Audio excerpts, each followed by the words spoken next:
भागदौडयुक्त जीवनशैली, आर्थिक असुरक्षा, बढ्दो बेरोजगारी, सामाजिक अपेक्षा र भविष्यप्रतिको डर साथै अत्यधिक सामाजिक सञ्जालको प्रभावले मानसिक दबाव अझ बढिरहेको छ। नमस्कार, हेमन मिडिया एन्ड ब्लग्सको प्रस्तुतिमा यहाँलाई हार्दिक स्वागत छ।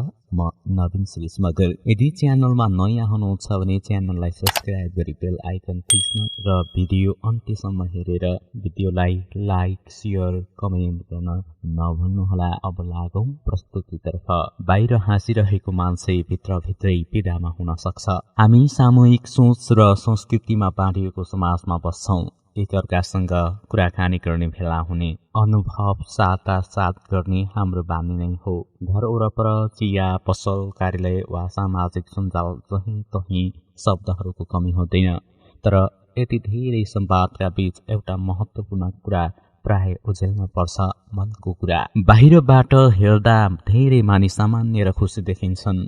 अनुहारमा मुस्कान हुन्छ, व्यवहारमा सहजता देखिन्छ, तर त्यो मुस्कान सधैँ वास्तविक हुँदैन। कतिपयले आफ्नो पीडा कसैले नदेखोस् भनेर देखावटी हाँसेका हुन्छन्। भित्रभित्रै उनीहरू थाकेका, डराएका, अन्यलमा परेका र निराश हुन सक्छन्। बाहिरी रूपले नदेखिने यी मानसिक सङ्घर्षहरू सजिलै बुझिँदैनन् र धेरै जसो व्यवस्था गरिन्छन्। मनको कुरा गरौँ अभियानको महत्त्व। नेपाल सरकारले सुरु गरेको मनको कुरा गरौँ अभियान केवल जानकारी दिने कार्यक्रम होइन।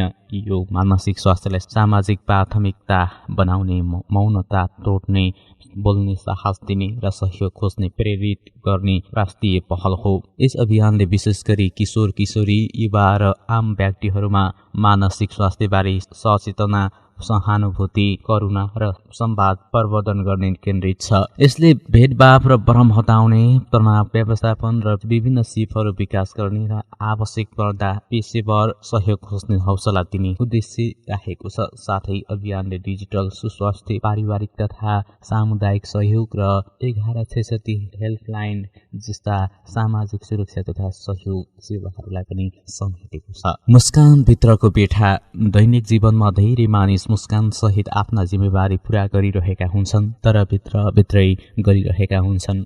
उनीहरू आफ्ना भावना व्यक्त गर्न चाहन्छन्, तर उनीहरूलाई डर लाग्छ, यदि मैले मेरो पीडा सुनाएँ भने समाजले मलाई कमजोर ठान्ला कि आलोचना गर्ला कि दोष लगाउला कि जस्ता चिन्ताले उनीहरूलाई बोल्नबाट रोक्छ।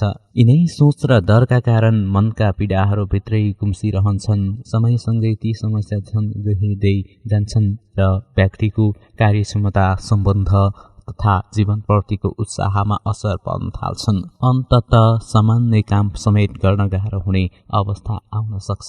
मानसिक समस्या कसरी देखिन्छ?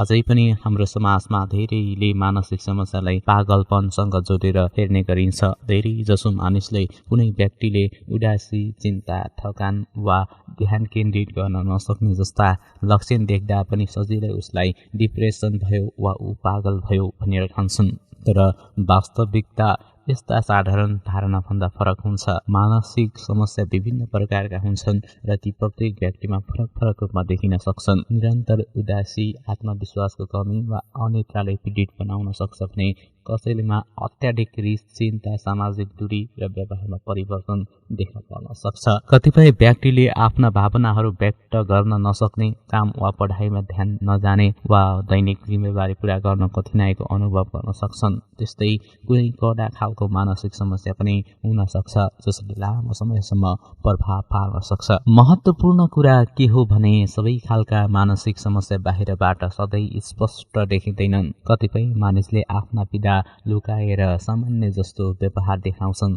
जसले समाजलाई भ्रममा पार्न सक्छ। त्यसैले मानसिक समस्यालाई केवल बाहिरी व्यवहारका आधारमा निर्णय नगरी प्रत्येक व्यक्तिको अनुभव, परिस्थिति र भित्री भावनालाई बुझ्ने संवेदनशील दृष्टिकोण आवश्यक छ। किन अहिले मानसिक स्वास्थ्य अभियान आवश्यक छ? नेपालमा मानसिक समस्या नयाँ होइन, तर यसबारे खुलेर कुरा गर्ने वातावरण लामो समयसम्म बनेको थिएन। मानसिक स्वास्थ्यलाई अझै पनि धेरैले कमजोरी वा पागलपनसँग जोडेर हेर्ने प्रवृत्ति कायम छ। अहिलेको समय चुनौतीपूर्ण छ। भागदौडयुक्त जीवनशैली, आर्थिक असुरक्षा, बढ्दो बेरोजगारी, सामाजिक अपेक्षा र भविष्यप्रतिको डर साथै अत्याधिक सामाजिक सञ्जाल प्रभावले मानसिक दबाव अझ बढाइरहेको छ।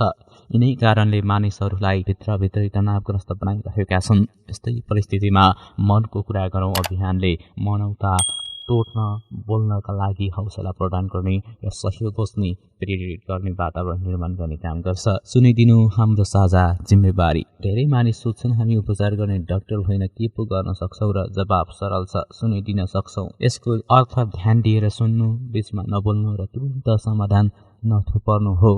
भावनालाई अस्वीकार नगरी कहिलेकाहीँ म तिमीलाई बुझ्दैछु भन्ने एउटा वाक्य नै ठुलो सहारा बन्न सक्छ। कहिले विशेषज्ञको सहयोग लिन आवश्यक हुन्छ। सबै समस्या आफै वा साथीको साथले समाधान हुँदैन। यदि समस्या लामो समय उस्तै रह्यो, काम, पढाइ वा सम्बन्धमा असर गर्न थाल्यो, निरन्तर नकारात्मक सोच बढ्यो वा आत्महानि, आत्महत्या सम्बन्धी विचार आउन थालेको छ भने तुरुन्तै सहयोग खोज्न आवश्यक हुन्छ। यस अवस्थामा चिकित्सक, मनोविद, मनोचिकित्सक वा अन्य मानसिक स्वास्थ्य पेशेवरसँग परामर्श लिनु जीवन रक्षक कदम हुन सक्छ। समयमै सहयोग खोज्दा मानसिक स्वास्थ्य समस्याहरू व्यवस्थापन गर्न सजिलो हुन्छ र व्यक्तिको जीवन, कार्यक्षमता तथा समग्र स्वास्थ्यमा सकारात्मक प्रभाव पार्छ। जब हामी मनको कुरा गर्छौँ, अरूको कुरा बुझ्छौँ र सहानुभूति देखाउँछौँ, तब मात्र स्वास्थ्य स्वीकार्य युक्त समाज निर्माण सम्भव हुन्छ।